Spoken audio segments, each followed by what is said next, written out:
ГСП онлайн. Городские новости сейчас. В Доме молодежи прошел отчетный доклад о работе инициативной группы «Ухта против радиоактивного новостроя». Напомним, несколько лет назад рядом с поселком Водный чуть не построили пункт захоронения радиоактивных отходов. Тогда на защиту экологии встали общественники. Прошло больше 2 лет. В апреле 2016-го активисты решили вновь поднять эту тему, чтобы поведать ухтинцам о реальном положении дел. Часть загрязненных земель, к слову, рекультивировали. А что делать с остальными? Мэр Ухты вынес предложение. Вот эти радиационные отходы, которые есть, именно отходы, по землям отдельно, отходы, их надо передать в федеральную казну.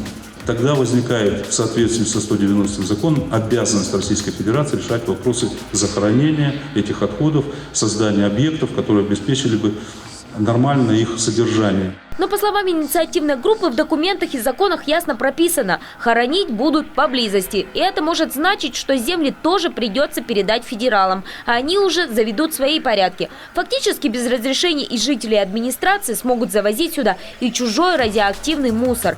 С учетом того, что в наших краях радиевого промысла нет давно и фон завышен только в отдельных местах, такой поворот дела только усугубит ситуацию, которая, по мнению общественников, сегодня не так плачевна. Есть пятаки маленькие. Вся радиация, которая даже деревья росли на хвостохранилище, думали, что корни впитали радиацию и все стволы будут заражены. Вы не поверите. Проверяли все стволы, они были чистые. Так что не все так плохо. Реальное решение – это одно. Огородили, значок поставили, и все.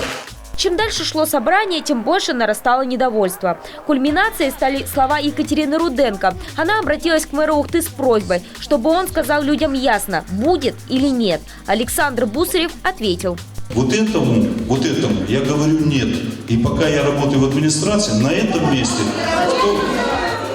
Только вот людям от чего-то такой ответ не угодил. Может, потому что год назад им уже обещали, что вопрос ПЗРО закрыт. Но уверенными быть нельзя и сейчас. Мэр хотел продолжить. Но некоторые зрители ждать конца заседания не стали. Тем не менее, инициативная группа все же подвела итоги встречи, и они очевидны. Работать дальше, чтобы вопрос о строительстве ПЗРО все же можно было бы закрыть навсегда.